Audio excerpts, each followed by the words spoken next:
Good morning प्यारे बच्चों। आज दिनांक 25 मार्च वर्ष 2021 है और 9वीं कक्षा मैथ्स 2 का ये 9वां चैप्टर शुरू कर रहा हूँ मैं। 8 चैप्टर कंप्लीट हो चुके हैं। ये 9वां और आखिरी चैप्टर है पृष्ठफल एवं घनफल। तो इस चैप्टर में जो सूत्र हैं, इस वीडियो में मैं सिर्फ सूत्रों की चर्चा कर रहा हूँ। ये सूत्र यदि आपको समझ में आ गए तो ये पूरा प्रकरण आप बड़ी आसानी से हल कर लेंगे। और ये सूत्र आपको याद करना है क्योंकि यही सूत्र आपको अगले साल यानी 10वीं में भी काम आने वाले हैं। पहला सूत्र तो आप घनाभ को लेकर चलते हैं। घनाभ, जिसको आयताकार लंब बेलन भी कहते हैं। ये है क्या? ये एक्चुअली आयत से बना हुआ एक डिब्बा है। इसकी हर एक दीवारें आयताकार होती हैं। ये देखिए, ये भी एक आयत है, ये भी एक। इसकी सारी दीवारें, ऊपर का जो ढक्कन है, नीचे का जो पेंदी है, सब आयत से बनी हुई है। इसमें ये लंबाई होती है और ये चौड़ाई और ये ऊंचाई। तो ये आयत से बना हुआ एक डब्बा है, इसलिए इसको आयताकार लंब बेलन भी कहते हैं। ज़्यादातर ये घनाभ के नाम से जाना जाता है। तो अब इसमें देखिए, ऊर्ध्वाधर पृष्ठफल का मतलब क्या होता है? ये चारों दीवारों के क्षेत्रफलों का टोटल। ये जो 4 दीवारें हैं, इसकी चारों दीवारों का क्षेत्रफल का टोटल, उसको ऊर्ध्वाधर पृष्ठों का क्षेत्रफल कहते हैं। ऐसे संपूर्ण पृष्ठफल का मतलब क्या हुआ? ये 4 दीवार, फिर ऊपर का ये ढक्कन, नीचे की जो ये पेंदी, ये सब का क्षेत्रफल का टोटल करेंगे तो संपूर्ण पृष्ठफल हो जाता है।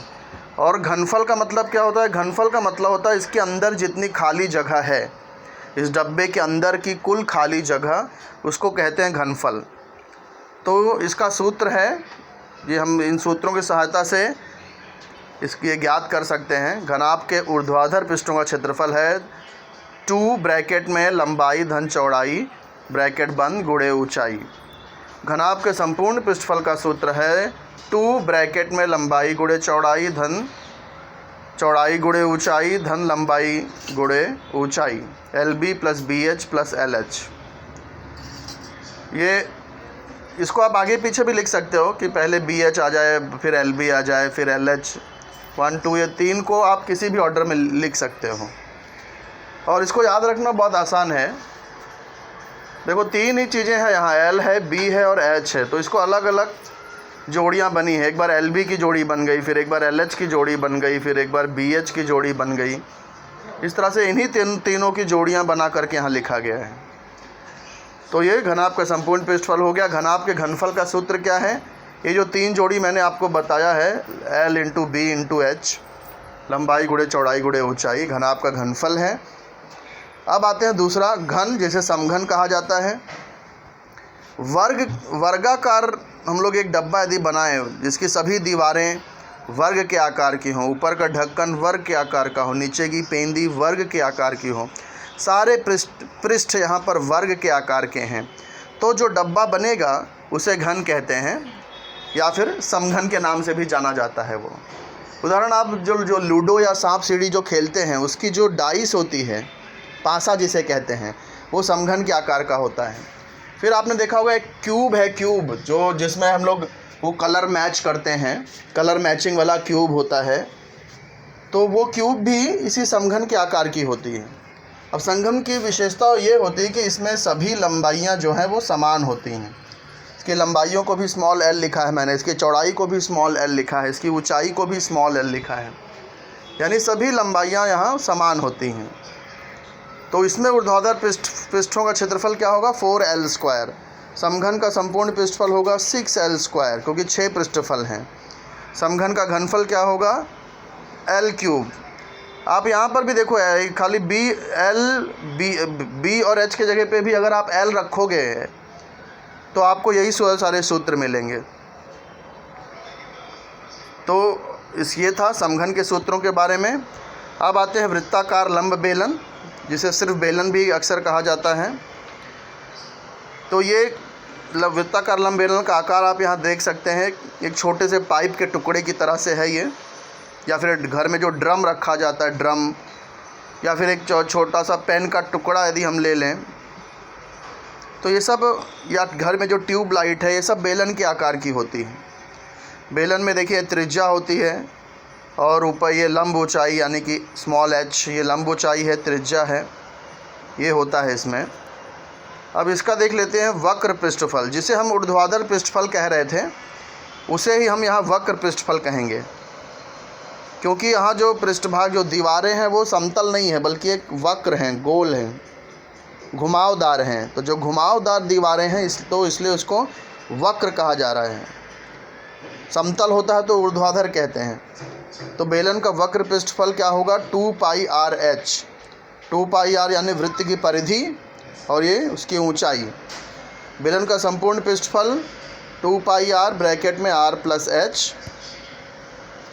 फिर बेलन का घनफल का फार्मूला है πr² × h। πr² यानी वृत्त का क्षेत्रफल, यानी आधार का क्षेत्रफल। यहाँ बेलन का आधार वृत्त ही है, देखिए। तो बेलन के आधार का क्षेत्रफल गुणे ऊंचाई πr² करेंगे तो बेलन का घनफल मिल जाएगा।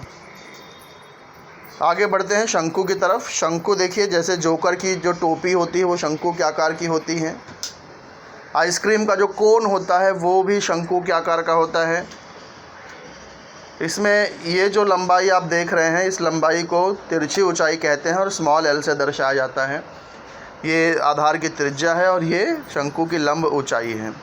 तो देखिए, तिरछी ऊंचाई, त्रिज्या और लंब ऊंचाई से एक समकोण त्रिभुज बनता है। और यहाँ पर ये L, H और R में पाइथागोरस के अनुसार एक संबंध स्थापित होता है कि L² = H² + R²। इसके बाद शंकु का वक्र पृष्ठफल क्या निकलेगा? πr/l। शंकु का संपूर्ण पृष्ठफल क्या होगा? πr ब्रैकेट में l+r। शंकु के घनफल का सूत्र 1/3πr²h। ये शंकु के घनफल का फार्मूला है। अब शुरू करते हैं अगली जो आकृति है, अगला जो आकार है वो है गोला। तो गोला आप देखिए, यहाँ पर गोला जैसे क्रिकेट की बॉल होती है, फुटबॉल होती है, ये सब गोले का आकार। कई लोग वृत्त और गोले में कंफ्यूज होते हैं, दोनों अलग अलग चीज़ें हैं। गोला एक 3 डायमेंशनल आकृति है और वृत्त एक 2 डायमेंशनल आकृति है। जैसे जो चूड़ी होती है, जो रोटी होती है, ये वृत्त है, 2 डायमेंशनल है। और जो क्रिकेट की बॉल, फुटबॉल की जो गेंद होती है, ये 3 डायमेंशनल है, इसे गोला कहते हैं। इंग्लिश में स्फीयर कहा जाता है। तो गोले का वक्र पृष्ठफल 4πr² होता है। गोले का संपूर्ण पृष्ठफल भी 4πr² ही होगा, क्योंकि इसका पूरा पृष्ठफल देखिए घुमावदार ही है, इसलिए संपूर्ण पृष्ठफल और वक्र पृष्ठफल दोनों एक ही हैं। तो इसलिए दोनों का सूत्र एक है। गोले के घनफल का सूत्र है 4/3πr³। गोले का घनफल है 4/3πr³। अब इसी गोले को यदि आधा कर दिया जाए तब क्या होगा? संपूर्ण पृष्ठफल यहाँ अर्ध गोले का वक्र पृष्ठफल इसका आधा हो जाएगा। गोले का वक्र पृष्ठफल 4πr² था, तो अर्ध गोले का वक्र पृष्ठफल 2πr² हो जाएगा। अर्ध गोले का संपूर्ण पृष्ठफल करेंगे तो देखिए क्या हो जाएगा।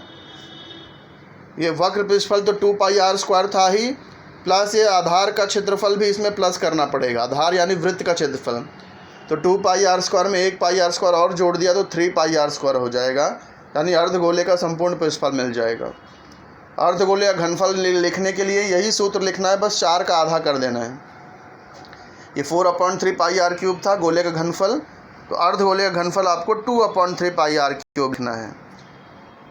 तो इस तरह से ये जो सूत्र मैंने आपको बताए हैं, ये सूत्र यदि आपने याद कर लिया, तैयार कर लिया, तो ये प्रकरण को हल करना आपके लिए बहुत आसान हो जाएगा। तो फिलहाल मैं यही होमवर्क आपको दे रहा हूँ। ये सूत्र आप 5-5 बार लिखिए और इस इंटेंशन के साथ लिखिए, इस उद्देश्य के साथ लिखिए कि ये सूत्र आपको याद हो जाए।